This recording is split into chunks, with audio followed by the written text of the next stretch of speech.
Et c'est Pierre-Luc Faubert en direct de l'Arena Family Prix. Ainsi que le caméraman Christian de CTB TV. Bientôt, la troisième période de cette rencontre entre les Loups de Saint-Gabriel et les Maroons de Waterloo. Les Loups qui écouleront un désavantage numérique de 15 secondes. Suite à une échauffourée qui a eu lieu vers la fin de la période médiane. Donc c'est 4-3 pour les Loups. Pierre-Luc Payette qui envoie Fred Dessel avec Capitaine Pelletier et le numéro 20 Robidoux. En défensive, Duguay et Tremblay. Du côté des Maroons, Corsi. Avec probablement longtemps le 88. Et Stinziani en défensive. En défensive, Stinziani avec le numéro 80. James Desmarais.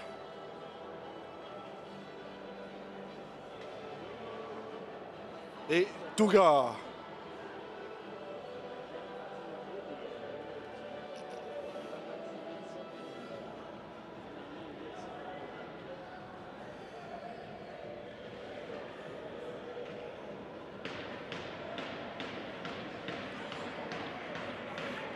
Bonne troisième période, mesdames et messieurs.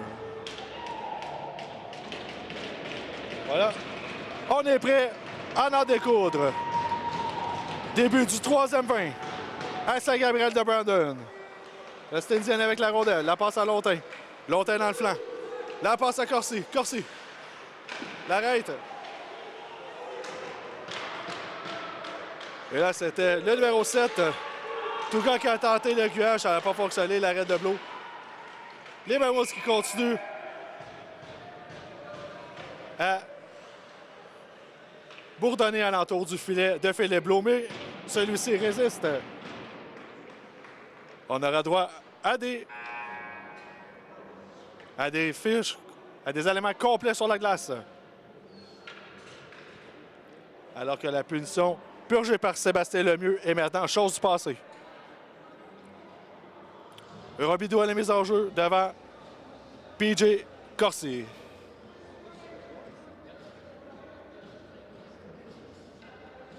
Peter James de son prénom. Remporté par ce dernier. Le tir qui est bloqué en défensive. Et là, c'est Pelletier sur le flanc avec la rondelle. Lobe la rondelle en fin de territoire des Maroons. Et ces derniers qui réussiront à dégager la rondelle de leur territoire. Voici Leblanc. Leblanc au centre. Pelletier qui a tenté de remettre, mais ça a été bloqué en défensive. Mais les Maroons se réorganiseront à partir de leur territoire. Là, c'est Leblanc. Aux prises avec le numéro 80. Desmarais qui a réussi à reprendre le disque. Mais les Loups reprennent. C'est Dessel. Dessel. Le numéro 6... Lamoureux qui tentait d'y aller d'un tir sur réception. Ça n'a pas fonctionné. Stinziani qui dégage. Et voilà. Les Loups qui devront se réorganiser à partir du fond de territoire. Voici Leblanc. Leblanc avec le disque. Leblanc qui observe ses options. C'était Touchette avec la rondelle. Duperron qui la prend en zone neutre. La passe de l'autre côté, c'était à Touchette. La passe en plein centre. Le tir! Quelle chance ratée ici de Champagne. Il était seul devant le gardien. Leblanc, le tir. Arrêt en défensive. Et les Maroons qui reprendront en zone centrale. Voici Mezzagno. Mezzagno. La rondelle à Blo. Blo. La remet à Leblanc. Leblanc. C'était pour Duperron qui la remet derrière à Lamoureux. Quel arrêt de Blo ici! Il vient de frustrer Mezzagno sur un but qui était pratiquement sûr. 9 fois sur 10. L'arrêt de Blo encore. C'est un tir de part de vient de la ligne bleue. Les Loups qui reprennent. Duperron. Déborde. avec mise en échec par derrière. Aucune pénalité. Et là, Champagne qui n'a pas du tout apprécié a carrément sauté sur son adversaire. C'est ça qui arrive lorsqu'on n'appelle pas de punition.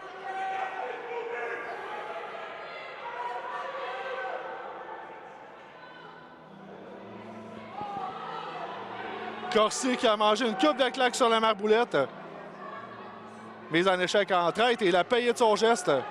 Mais malheureusement, les loups ont probablement se ramasser en désavantage numérique. Et là, voici les deux entraîneurs qui s'enguirlandent.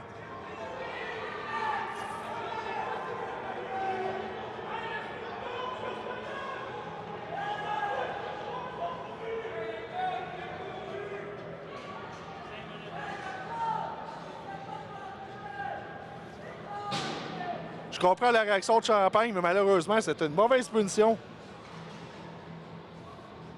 En espérant que ça ne fera pas de dommages du côté des loups. Honnêtement, est-ce que j'aurais réagi pareil? Fort probablement que oui, connaissant mon caractère.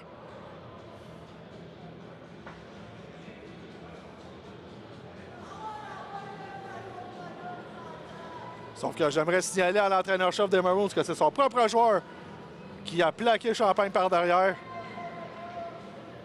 Mise en échec très dangereuse qui aurait pu avoir des lourdes conséquences. Corsi a beau être une vedette, ça reste que c'est un geste qui est inacceptable.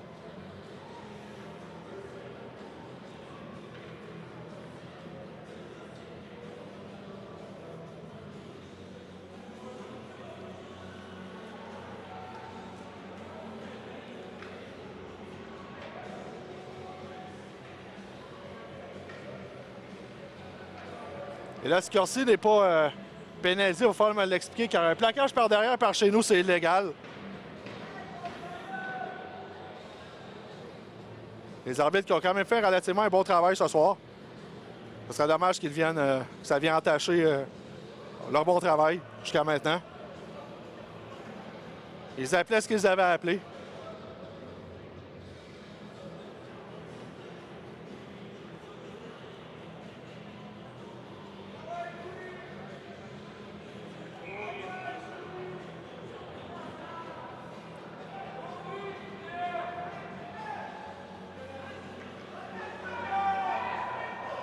Le Corsi qui n'a rien. Alors là, je ne m'explique mal ça. Wow!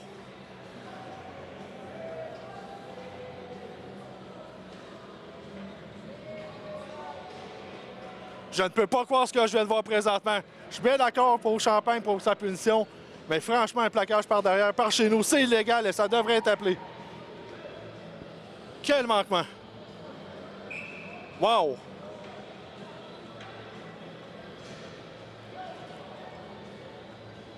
Deux poids, deux mesures lorsqu'on est une vedette. C'est Stinziani avec la rondelle. De l'autre côté, c'est pour Corsi, mais les loups qui réussiront à sortir. Voici Fortier. Fortier avec la rondelle. Fortier. Conserve le disque. Et les Maroons vont reprendre. Voici Longtemps. À Corsi.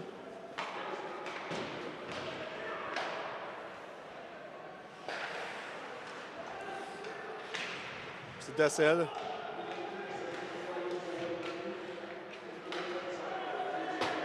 La rondelle qui sort du territoire des loups. Bel effort défensif ici des hommes de Pierre-Luc Payette. Encore une 10 à faire. À la punition, voici Morin qui s'en va l'échapper. Avec Fortier à la rondelle, les Morin. L'arrêt ici de Da Silva. Là, voici Fortier. Fortier avec la rondelle. Fortier. La remet sagement à son défenseur Leblanc.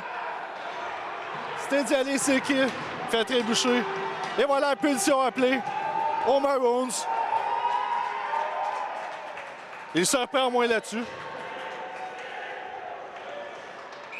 Et voilà, dès que les Maroons touchent à la rondelle, 2 minutes pour avoir fait trébucher. 41 secondes à faire à la punition des loups. 16-03 à faire au troisième engagement.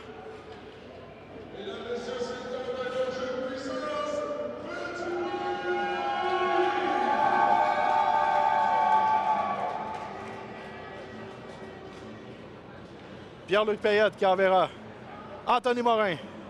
Jacob Talbot, flanqué de Chouinard. Ainsi que le numéro 11, Tétro, en défensive. 4 contre 4.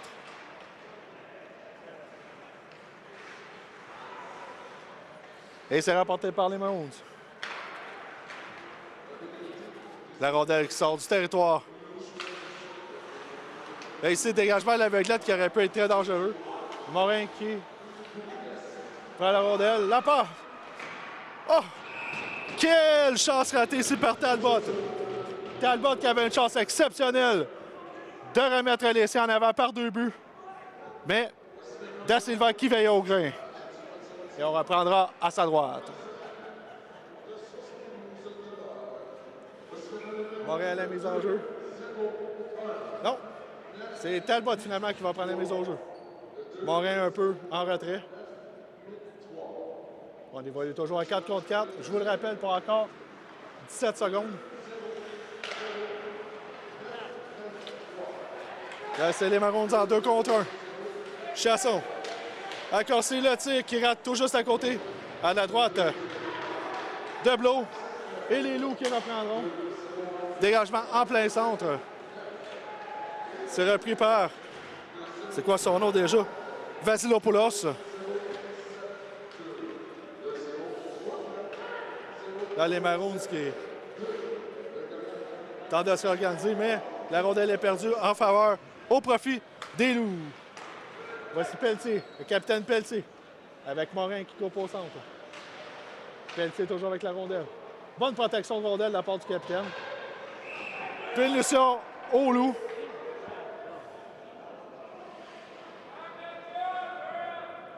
Pour avoir retenu. D'accord. Bref.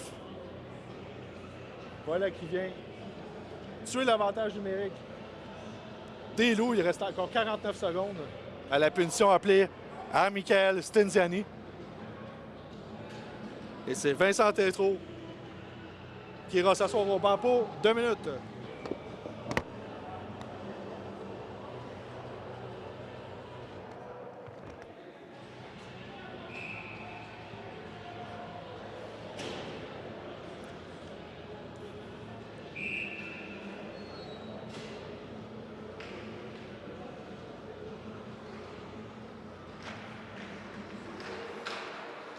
Les autres joueurs apportés par les Maroons, mais la rondelle qui est sortie devoir se réorganiser.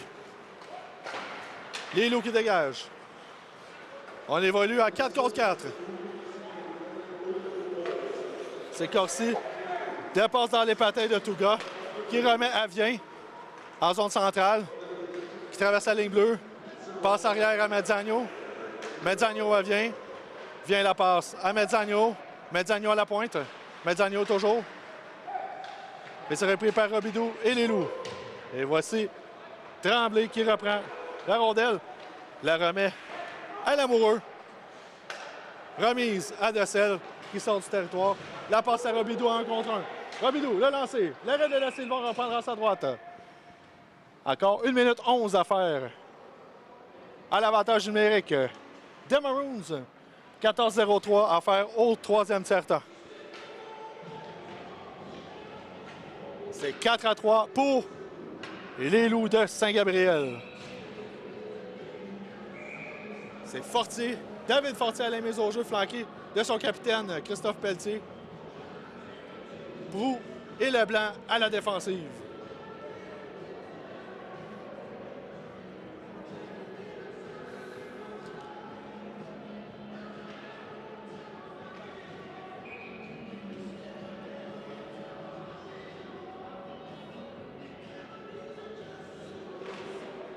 Mise en jeu rapportée par Chiasson. Chiasson qui est l'auteur de 2 buts cet après-midi pour les siens.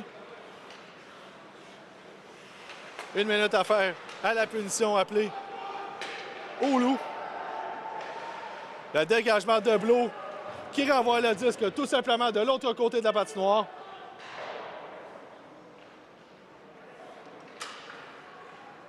Les Loups qui reprennent le disque. Pelletier qui renvoie derrière la ligne rouge. Début. 35 secondes à faire à l'avantage numérique des Mains. Voici Lontin. Lontin traverse la ligne bleue, déborde le défenseur, déborde le deuxième. Non! Belle glissade ici! Quelle belle glissade ici! Je pense que c'est Lamoureux qui a effectué toute une glissade pour empêcher. Non, c'est Leblanc. Là, ici, sorti hasardeuse. C'est Lontin qui saute sur l'attaquant des Loups. Quel geste stupide! Wow!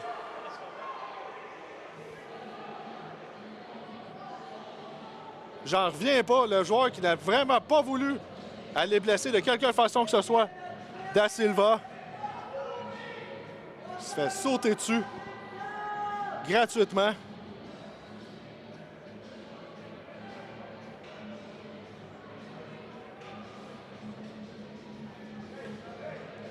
Ça devrait être une tentative de blesser, carrément. De Lontin.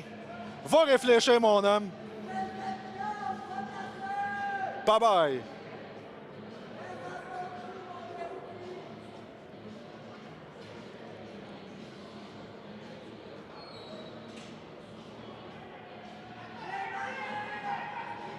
Oh, shit.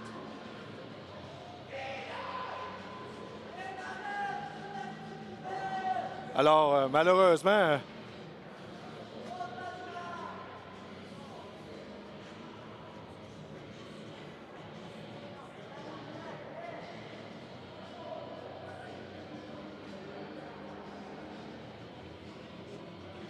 Oh. Alors, on va revenir dans quelques instants. On a un petit problème ici au niveau de la caméra. Donc, on va revenir le plus rapidement possible. De toute façon, il y a arrêt de jeu suite à cette agression gratuite